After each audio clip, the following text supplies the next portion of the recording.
Hello friends, today in this video let's look at how we can create this functionality of creating on the video card and getting a look at the detailed view of our video. So the idea here is that we have created a page inside our Nest.js application where we are making a server-side call to the API server to fetch the information ahead of rendering. So what something which we call as server-side rendering. So inside server-side rendering, what happens is we pretty much generate the HTML markup upfront before the components, or rather the React page comes into the browser. So we are setting certain things like the page title, these information, everything is coming from the server-side part of Nest.js. Okay, so yes, so basically what we have done is, if you click on any of the video on the dashboard, you land up here and you can basically play this video. Okay, and this is a YouTube video player component which I have used for in React. Okay, so let's get started. The first thing that we would do is quickly see what changes we have done in our API in Laravel to back this functionality. It's pretty simple actually. I have a get route which is doing a route model binding on the video. So video/id will try to fetch the video. If it doesn't get it, then it will throw a 404. But if it does get a video, then let's go into a video controller. So inside the video controller, in here I have already fetched the video. So I'm checking whether the video is published or not. If it is not, then again I'm sending a 404. And if I get the video which is published, I return the video in response. That's the only thing which we are doing. So because the functionality is quite simple, the tests are also very simple. The first test which I am doing inside my video view test is to confirm that it is only visible to authenticated users. Okay, so I create a video factory instance, I create that video, I send it to the route without acting as, and I get 401 as status code. So that's the first test. The next thing which I'm confirming is that it throws an exception when the video is not published. So I create a video with the status as unpublished. I create a user, then acting as that user, I make a get call to that route with this video ID, right? And I assert that I'm getting a 404. That basically ensures that is published videos are only shown and the ones which are not published are not shown.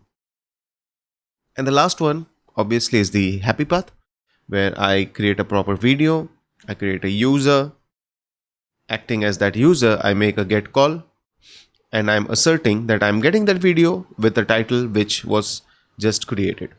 So yeah, that's all there is for our API. It's pretty simple stuff. 3 files which I have modified. The rest are just small changes. Now let's look at what we have done on our dashboard first. So inside the dashboard, okay, there are no changes. The change is inside the video card. So let's go inside the video card. So inside the video card, I have made one small change. That is, I added this interface so that and changed the video from any to iVideo, because I added this interface where I have defined the type of fields which are coming. Again, this is not necessary, but I try to get these in place. It's helpful with TypeScript. Now, in the markup of that entire card, right, I added a parent div, right? And in this div, I have an on-click handler. In the on-click handler, what I'm doing is I am pushing into the route this particular URL. So whenever a video is clicked, let's see, on the dashboard, if I click on this, I see video view 1. If I click on the other one, I see video view 2. So that's how it is working, right? So I'm passing the video ID, and that video ID is going as a parameter to the next page. So which next page? If you go inside, let me close everything out. Inside pages, I have video, view, id.tsx. So this is the component which is responsible for loading the video page. Again, if you see, I am expecting a video prop. How does this prop come into picture? As I told you, this page is a server-side rendered page. So what happens is I have this get server-side props function. Now in this function, because my file name is square bracket id, I will get that id as a parameter, right? And I have destructured params request and response on this function. So I'm getting the id here again.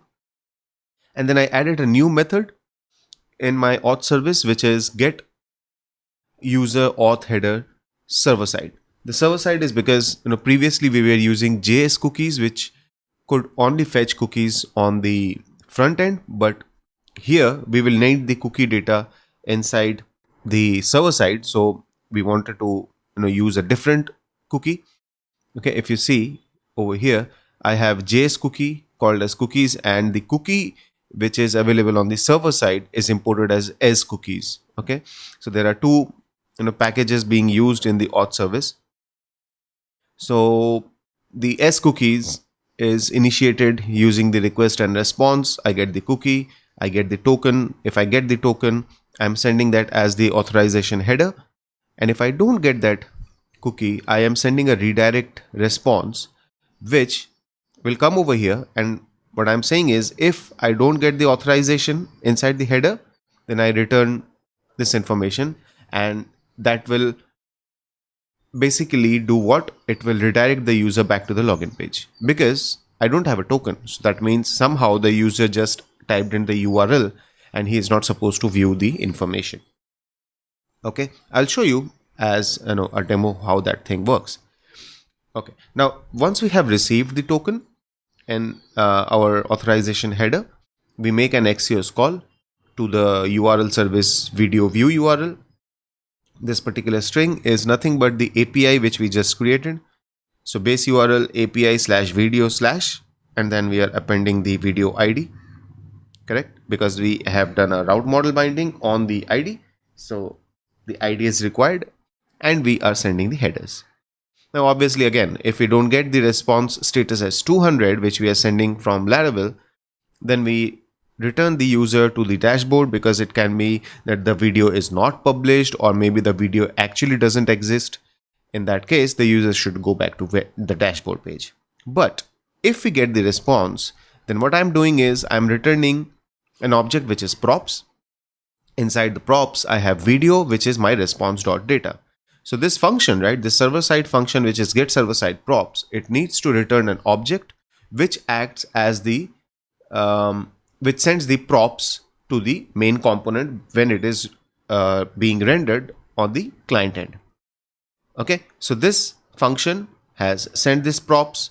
Now if we go into our actual component which is being rendered on the front end, it is automatically getting this video props.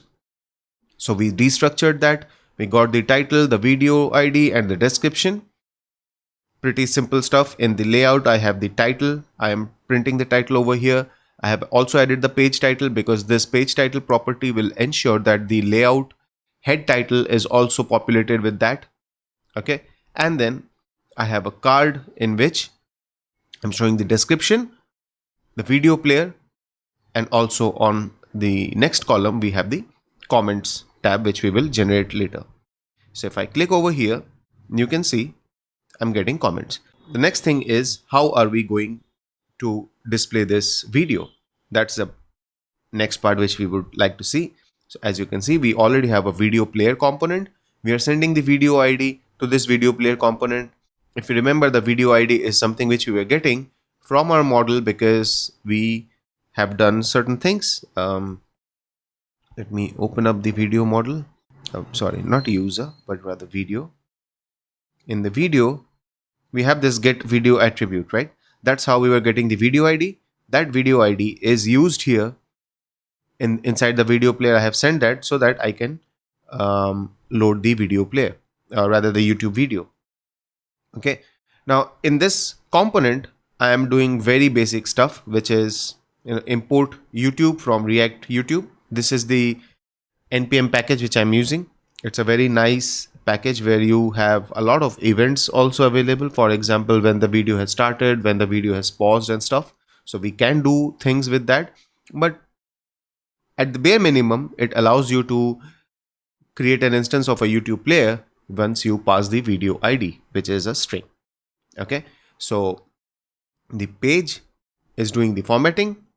It's creating a card. Inside the card, I have the video player. The video player gets the video ID, and the video player is initiated. There are some styling information which I have added. You can see it in the where is the global CSS?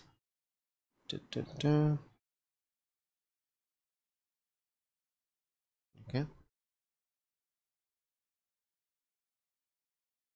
Right. So I have added these two CSS properties in here. You can find it in the code base. I'll commit that. But yeah, based on that, basically we get the video player and that is being rendered over here, right? So let's see. Again, everything in action. We have two videos. If I click on one, it loads the first one. I go to the dashboard. If I click on two, it loads the second one as well, right? And let's just say for some reason I do inspect element, go to application,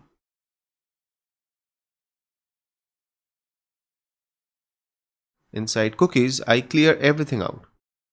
Okay, and I refresh. So you can see authenticated user can only see the detailed video page, because we have handled in the server side thing that if the headers are not giving me authorization header, then I'm returning the user to the login page. This is the code which basically executes when the token is not found. Okay, so yeah, thanks for watching, guys. This is how we created the entire video view functionality, and very soon I'm going to work on the comment section. Do let me know what you feel about the application, what that we have developed so far. Do register to it and submit your videos, see it in action. And yes, if you like the video, do click on the thumbs up icon and don't forget to subscribe to my channel.